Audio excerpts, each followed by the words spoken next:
All right. Hi, everyone. This is Josh Zimmerman from GitLab Learning and Development, and I'm joined here with Sid, GitLab CEO and co-founder. And today we're going to be talking about why pre-recorded presentations are mandatory. And I've been really looking forward to diving deep into this topic with Sid. Um, as you all know, GitLab operates differently than any organization that you may have been a part of. And, meetings are really for Q&As, and sharing slides is generally not recommended. In fact, for most meetings, it's mandatory to make a pre-recorded presentation on the material covered. So I wanted to grab Sid to dive deeper onto this topic and really explore it really in depth for you all. So Sid, thank you so much for being here today. Yeah, thanks for interviewing me. And yeah, thanks for the intro. And I want to say, like, sharing slides is encouraged. Like, sharing a slide deck is encouraged, just not sharing them during the presenting them during the meeting. Right. Yeah, should have clarified that. So let's dive deeper into that. So why is that the case? So why should meetings have a pre-recorded presentation versus sharing slides during the meeting? Yeah. So one of two things is okay. You can not have a presentation. That's fine. Or you can have a pre-recorded presentation. The thing that's not okay is doing the presentation during the meeting. And that's because you're taking valuable time that is synchronous and you're using it for something that might as well have been asynchronous. Mostly when you're sharing slides, there will not be a back and forth. People will just let you run your presentation. And that's using the meeting time is inefficient. Synchronous time is expensive, as in people need to coordinate. Like, all the people have to be in the call at the same time. So you need to coordinate schedules, which involves scheduling time. People have less flexibility in their day. Like, if you, the more interruptions you have, the less effective you can work. Things have to be delayed, like someone can't make the meeting who's essential. Now it has to be delayed and rescheduled. And also, it's hard for me to be in control of how I consume it, where I consume it. Like, I can watch YouTube in a lot more locations than I can have a Zoom call. Like, I can watch YouTube on my elliptical home trainer or on the couch, slushed on the couch. I wouldn't have a professional like Zoom call with colleagues there. The location, the speed at which you watch it. So I frequently watch YouTube at twice the speed. The ability to subtitle it, which really helps, especially if you're not a native speaker. The ability to go back to something you didn't understood the first time. That's really hard if someone is in a meeting to ask that, because you're inconveniencing everyone else. But if you're watching YouTube, that's easy. The ability to not watch something and skip forward. The ability, yeah. So there's all kinds of ways in which consuming a pre-recorded presentation is more efficient. So you should do that instead of presenting during a meeting. Got it. And just to follow up on that question, do you carve out time in your day to watch recordings? Like, how do you manage that? Yeah, everyone's different, but if you're asking about me, I start the day with a workout, do it on the elliptical. It's pretty boring, so I always have YouTube on, and if there's company presentations, I put them on my calendar, put an invite on at 6:00 with the links to the YouTubes I want to watch for that day. Obviously, everyone is different, so preferably put the presentations out there 24 hours before, that whatever people's daily rhythm is, that they can fit it into their daily routine. Got it. That makes a lot of sense. I typically try to block a little bit of time before each meeting to watch recordings, or do it all in the morning as part of checking my emails and to-dos. Yeah, that makes sense. Yeah. So, I'm curious, GitLab has been around for a long time. What have we tried in the past? What worked, what didn't work? I'd imagine there's been some iterations of this. I think Google Drive didn't work. So we used to have like, oh, it's a just watch the recording of Google Drive, but they're really hard to kind of access. They're hard to, the findability is really bad. And then the speed is sometimes like not cached effectively. And it's hard to watch it on another device, like, for example, television or something like that. So we really prefer to put it on YouTube. Can be a private YouTube, but YouTube has a lot of advantages, and we have a long list of the advantages. Got it. And, you talked about earlier just about, sync time being really costly compared to async time. Can you talk about, why, pre-recorded presentations like enable that specifically? Like how is sync time more valuable, inconvenient than async time, essentially? Yeah, a couple of things we touched on. It takes time to schedule. It takes time to reschedule. It might overlap with something you'd rather do, like maybe something came up, maybe something didn't come up, but it's still, and you don't want to cancel, but it's still something else you have going on. You can be at only one place at the same time. So you might want like 3 hours of uninterrupted working, and this meeting might come right in the middle of it. So all kinds of, it's much more restrictive. And we want to empower people and give them as much freedom as possible, including the freedom to structure their work as they see fit. And that's apart from all the other things like subtitles, speeding up, rewinding, skipping parts. Yeah, that makes sense. And I think it's a great way for people to live our values, through that. It's really enabling that bias towards asynchronous communication. And so you mentioned selective watching a little bit.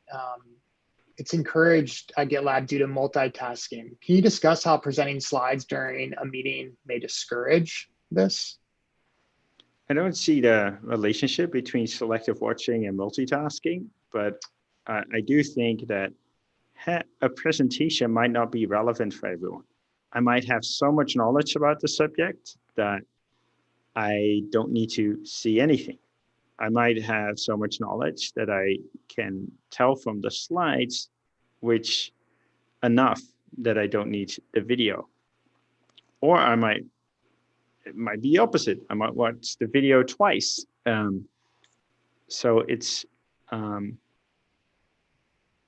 really the assumption that the entire presentation is exactly as interesting to everyone and is exactly worth watching one time at 1x speed. That seems very implausible.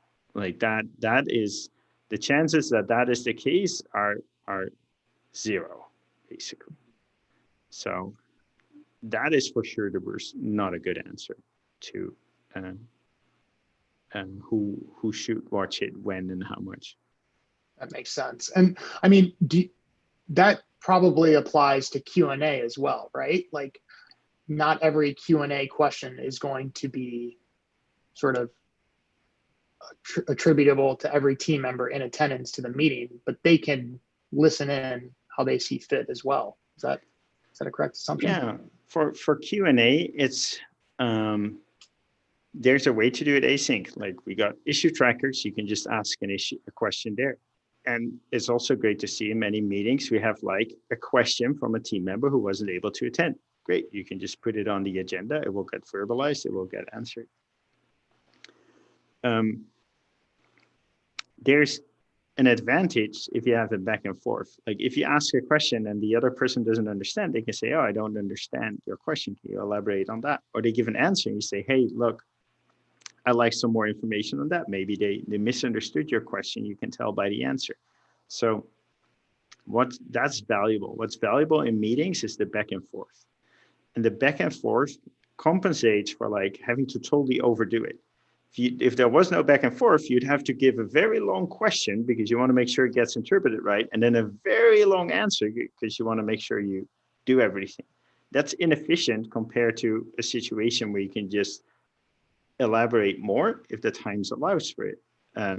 Like you can, some people don't appreciate this ability of people to speak up if it's too long. Like I frequently have interviews, and sometimes people give a 10-minute answer. It's like, whoa, you could just give the 2-minute answer, and then if I want to know more, I'll ask for it. So there is something to back and forth and the ability to be interactive and be synchronous, but the presentation part is not benefiting from it. Yeah, I agree. I can recall at previous jobs where I've been in countless meetings where just slides are presented and people usually check out. And then when the Q&A happens and there's interactivity and dialogue, there's way more engagement. People are interested, they want to be there, and they remember.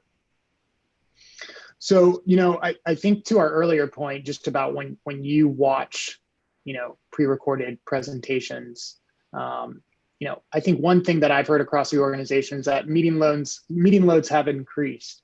If a team members attend a meeting and watch a recording, that's a bit of a time investment. So how can team members balance watching a recording with attending a meeting along with other priorities in their day? Yeah, I wish I had a cookie cutter answer, but be cautious. Almost all meetings at GitLab are optional. Many of them are recorded. If not, inform the host. So like the meeting itself the Q&A should be recorded as well for people who could not attend real time. And I think if you're strapped for time, sometimes you can attend the meeting and multitask and just do the relevant parts, but many times you can put your questions in up front and just watch the recording of the meeting. Yeah, that's a great point. And I think that kind of answers, the next question, just about different learning styles. Because I know for me, like being more of a sort of a lecture-based learner, like I was the person in college that would sit in the back of the classroom and just love listening to the professor talk towards slides. I think if you're that type of learner, watching the pre-recording can help you, if you like to digest information that way, that can be really effective. Yeah, I think there's another angle, and that's some people really like to kind of think about their questions for a bit and reflect on them, and it tends to lead to better questions. If you present in the meeting, it means you go immediately from the presentation to the Q&A. There's no time to digest. There's no time to sleep on it. There's no time to reflect. And I think that leads to worse outcomes. So I think the time you create in between the presentation and the Q&A really helps to increase the quality of the back and forth. Yeah, no, I definitely agree. I've definitely seen that at GitLab where you're diving into the content and really thinking about asking the right questions. And so do pre-recorded presentations apply to all types of meetings at GitLab? Group conversations, AMAs, everything?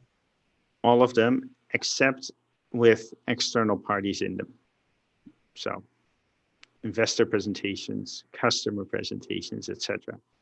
You can use them, but some people outside GitLab might be less familiar with that style, and they might not watch the pre-recording because they're not used to that. So if there's external people in the meeting, it's allowed.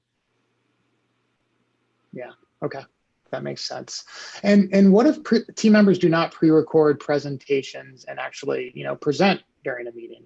Like what's going to happen? Yeah. It's on all the other attendees in the meeting to stop them and say, hey, it's great that you made a presentation, but we don't present in meetings here. If you want to present, you can record a presentation next time up front. But we're using these meetings for this back and forth, link to this part of the handbook. Got it. And just more on like our values in general. So, how does doing a pre-recorded presentation help GitLab live our values? There's I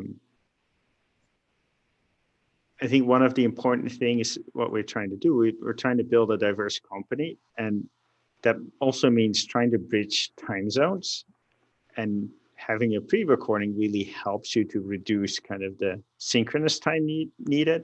And that's most beneficial for people who are like in unpopular time zones, where the more meetings they have, the more likely they have to work kind of outside of office hours or working hours, which is not great for their health and their life. So I think we should be aware that meetings should be as short as possible, and the meeting time can be, or the presentation time can be taken out of the meeting, so the meeting itself can be shorter, and we can bridge more time zones. Got it. And another question for you, just off the top of my head, what is your, ideal recording, like amount of time that you would want to watch a recording? Like, so like a 5-minute video, 10-minute video, 7 minutes? Yeah. Yep. That's 3.5 minutes at twice speed. I think that's a great size. Okay. Yeah, I'm gonna have to try the twice speed. I've never done that before. And so lastly, how would you recommend a team member propose suggestions to this addition to the handbook? Make an MR and put it in our handbook channel, or feel free to put them in our CEO channel, because obviously I care about this. Yeah, I think it's a great topic. Well, thank you so much for your time. I really appreciate it. I thought this was a really